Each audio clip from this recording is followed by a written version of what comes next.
In the summer of 1999, as I was finishing my tour as U.S. Ambassador to Cambodia, and I had the opportunity to leave there and come home to Iowa and assume the leadership of the World Food Prize Foundation, I was literally going from the killing fields to the field of dreams. And when I got here, I found out that there were two dreams in particular that I would be expected to fulfill. Dr. Norman Borlaug's dream that the World Food Prize he created in 1986 could come to be seen as the Nobel Prize for Food and Agriculture. And John Ruan Sr.'s dream that Des Moines and Central Iowa could be the food and agricultural capital of America. I had a small one-person staff located in a two-room office down a dark corridor in the 10th floor of the Ruan office building. As I sat there, I thought, what have I gotten myself into? How could we possibly fulfill what seemed like mission impossible? But I was determined to give it my best shot.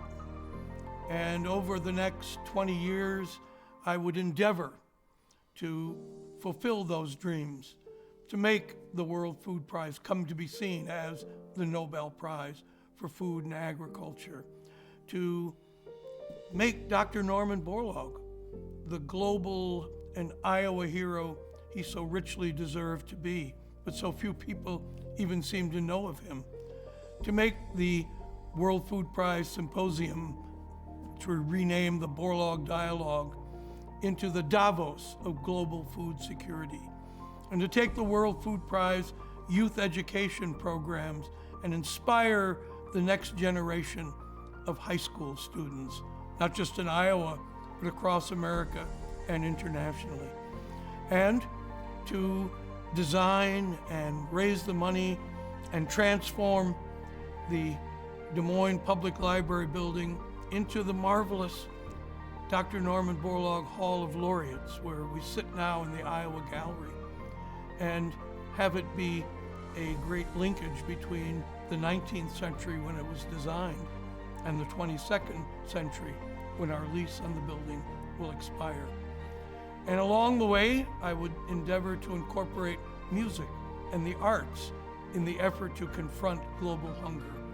I would endeavor to make our events each October drawing people from 40 or 50 countries, to bring the leading research scientists and business leaders and CEOs and government officials and smallholder farmers from Africa and South Asia, make Des Moines the place to come together for that incredible assessment of how are we doing in meeting the single greatest challenge that human beings have ever confronted. And along the way, I had opportunities to speak around the world and to meet the Pope and meet Prince Charles and be in small villages down gravel roads in Uganda as I endeavored to take the mission of the World Food Prize to all corners of our planet and inspire nominations of those individuals who could win our prize. You know, when I came, no women had ever been a World Food Prize laureate, no African, no one from Latin America. Today we have 6 women, 6 Africans, 6 from Latin America. That's not enough. We need even more, but the prize is moving in the right direction. Now, this endeavor started right away in 2000, because I thought if we're going to have a Nobel Prize, you need to have it in a building that looks like it's where you would give a Nobel Prize. So I went to the state capitol, met Governor Vilsack, who I'd never met before, and asked him if we could possibly hold our Laureate Award ceremony there in the state capitol. When I told him it was for Dr. Borlaug, he readily agreed, but said I had to talk to the Republican leadership of the legislature. I went and did that, and I found that Dr. Borlaug's name and John Ruan's name worked magic. And so that year we had our ceremony. The first woman laureate, Dr. Evangelina Villegas of Mexico, receiving the prize, and so many people told me they had never been to a ceremony like that. Our ceremony in the state capitol would come to be called the Oscars of Agriculture. The next year, 2001, I put agro-terrorism on the agenda of our symposium several months before 9/11. And as a result, just 3 weeks after that terrible tragedy, we had 7 people in Iowa, the first conference anywhere in the world, talking about the threat of terrorism, bioterrorism, agro-terrorism. And the head of the US FDA said the ideas discussed at the World Food Prize in 2001 helped keep America safe in those first months after 9/11. In 2004, I reached out to the State Department and the Secretary of State, and Secretary Colin Powell agreed to host a ceremony in the beautiful Benjamin Franklin Room at the top of the State Department, this elegant setting where we announced the winner of our prize. And we've been doing it for 14 years thereafter. That year, 2004, it was the first African laureate, Dr. Monty Jones from Sierra Leone. 2006, we had a Brazilian laureate, the first from Latin America. And as this continued, in 2006, we took another step towards building the World Food Prize, towards making Iowa the hunger fighting capital of America, when, with the bipartisan support of all living Iowa governors, Governor Ray, Governor Branstad, Governor Vilsack, and Governor Culver, we created the Iowa Hunger Summit. They all served as the honorary co-chairs. And ever since then, we have this annual event. It brings 500, 600, 700, sometimes even 1,000 people together for a free event. Hunger fighters from all over Iowa come each October to be there. One of the most memorable sessions was when we had 5 living secretaries of agriculture all on the stage, 3 Republicans, 2 Democrats, all working together in that bipartisan spirit that pervades the Hunger Summit. Wonderful thing about Dr. Borlaug's legacy, he brings people together across political party lines. Not many individuals or events can do that. The World Food Prize, Dr. Borlaug, continue to be 2 of those that make that magic happen. In 2009, at an incredible time, Dr. Borlaug, of course, had just passed away September 12th. 1 month later, Bill Gates came to the World Food Prize and launched his multi-billion-dollar global endeavor to eradicate poverty. He could have given that speech, he could have launched that campaign anywhere in the world, but he chose to do it at the World Food Prize because his staff had told him they met a more diverse array of people at the World Food Prize in Des Moines than any other conference they went to anywhere in the world. 2011 was an incredible year. The World Food Prize Norman Borlaug Hall of Laureates was opened and dedicated on October 16th, UN World Food Day and Dr. Norman Borlaug Day in Iowa. What a moment it was. One individual came in who had served in Rome and looked at our building and $4 million in artwork that adorned it and said, "I don't think I've ever been in a nicer building than this." And he had been in incredible historic buildings in Rome and Washington, D.C. And that same day, we had achieved LEED Platinum, the highest level of energy conservation and resource efficiency in the design of our building, something everyone told us was impossible to achieve in 19th century buildings on the National Register of Historic Places. In 2014, we celebrated the centennial of Dr. Borlaug's birth. And in one of the great moments of my career and my capacity as chairman of the Norman Borlaug Statue Committee, I was with Governor Terry Branstad, Secretary of Agriculture Tom Vilsack, in Statuary Hall in the U.S. Capitol, this magnificent setting in the heart of our democracy. And as Simon Estes sang the Iowa Corn Song, Dr. Borlaug's favorite song, his statue was unveiled, taking his rightful place there among the pantheon of America's heroes in the heart of our democracy, in our capital, in Washington, D.C. That same year, I was so honored that Governor Branstad presented to me the Iowa Medal, making me only the 23rd person in Iowa history to receive that award. And I was so pleased that both Norman Borlaug and John Ruan also had received the Iowa Medal. Here we, the three main figures in the history of our prize, all with Iowa's highest honor. And that year I also went to Uganda, where the National Agriculture Fair was held with the theme of Dr. Borlaug's last words, "Take it to the farmer." And I was even invited to Iran, where they were holding a special ceremony in honor of Dr. Borlaug. And when I spoke about Dr. Borlaug and his legacy, the Iranian audience gave a standing ovation to that tribute. Following that, as we've continued to build the arts and music and the theme of peace through agriculture into all of our programs, we've had amazing array. Ray Charles came and performed in 2002 at C.Y. Stevens.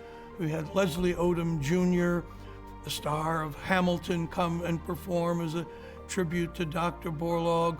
The Tokyo String Quartet, probably the finest string quartet in the world, performing at our ceremony in the state capitol. And Borlaug Ruan intern Anne Languth coming to play the violin as a special tribute to Dr. Borlaug. It's been a remarkable array of artistic and music endeavors, including my commissioning a symphony to be written in honor of Dr. Borlaug, and Maestro Genta and the Des Moines Symphony Orchestra played that in the Des Moines Civic Center as Dr. Borlaug was on the stage. He was so incredibly moved by that gesture. Along the way, the World Food Prize and I have received a number of other awards. The great moment when the American Farm Bureau presented me their Distinguished Service to Agriculture Award. For a city kid from Dubuque who didn't have much to do with farming or agriculture, it was quite a moment to walk on the stage at the National FFA Convention and to receive their highest honor. Here's the biggest youth education program in America, probably in the world. And they were giving their highest award to the World Food Prize Foundation for our youth programs, which have expanded so dramatically. Each year we send 24 high school students, Borlaug Ruan interns around the world. We have 30 to 40 Wallace Carver Fellows that we place at the U.S. Department of Agriculture. The Iowa Youth Institute now fills the floor of Hilton Coliseum at Iowa State University. Hilton Coliseum's known for that Hilton magic in basketball games, but there's another Hilton magic as you watch young students be inspired to study STEM subjects, science, technology, engineering, and math, and pursue majors in college and careers in those vitally important subjects. Now we have a slightly larger staff than when I started. There are 10 of us, but still the hardest working staff of people I've ever encountered. I'm so grateful for all that they did and continue to do. We have wonderful docents that volunteer to give tours in our Hall of Laureates. We have 30 or more college students who come as George Washington Carver interns and work with our staff. Everyone inspired by the legacy of Dr. Borlaug, by John Ruan. And I've been so fortunate to have all of them working with me, building, fulfilling those two dreams. And I'm especially grateful to John Ruan III, who's been the chairman through all of this time that we've worked together. He's provided me the support and the opportunity to follow my instincts, to build the World Food Prize, and to make it into, as individuals now and leaders of the world now refer to it, the Nobel Prize for Food and Agriculture. When I started, the World Food Prize was basically a one-day event that attracted about 25 or 30 people from outside Iowa. And most of them were either colleagues of Norman Borlaug or friends or family of the Laureate for that year. Our youth program had about 25 students in it who came for a half-day session. And I wondered, what could I ever really make of all this? I thought, I wonder if I call the State Department, if they'd let me unretire and come back to work. But I knew they wouldn't do that. And so I needed to give it my best shot. You know, with the 2000, we announced the winner of our prize in the lobby of the Rouen building. And I think we had about 50 people show up. I felt pretty good about those numbers, never imagining that we would be, just a couple of years later, getting hundreds of people coming to the State Department for our Laureate announcement ceremony. But in looking back at the 20 years, if I were to be asked, what's one moment that stands out more than all the others, that brings all of these ideas and themes together, it would be October of 2012, when the World Food Prize was being presented to Dr. Daniel Hillel, an Israeli irrigation pioneer. And there in the Iowa State Capitol, as Dr. Hillel came in to receive our $250,000 prize in this magnificent ceremony, as trumpets play and everyone stands to cheer for him, there was the Secretary General of the United Nations, Ban Ki-moon, who had made the trip to Des Moines to be there and stand with John Ruan III and with Governor Branstad and me as the prize is presented to Daniel Hillel, who had been nominated by 3 Muslim scientists from 3 Muslim and Arab countries, a Jewish, Israeli irrigation specialist, put forward for what he had done through his work to increase the quality, quantity, and availability of food, by 3 individuals who had shown that confronting hunger and promoting food security can bring people together across even the most significant divides, be they religious, ethnic, national, diplomatic, political.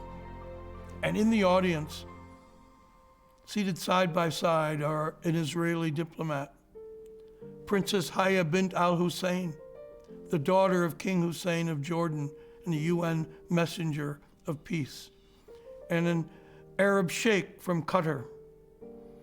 And behind them, various people who are Hindus and Buddhists and Christians and from other faiths, all standing and cheering and applauding for the achievements of this man.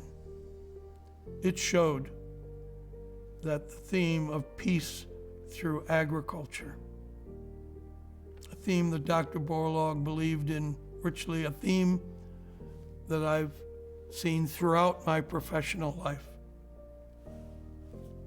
can really be brought to impact even the most difficult situations. It's what the World Food Prize was created to do and what it did that night. It's been an amazing 20 years for me, but there's a lot more work to be done. I'm so pleased to leave such a structure so that can be built upon by those who will come after me and continue to fulfill those dreams.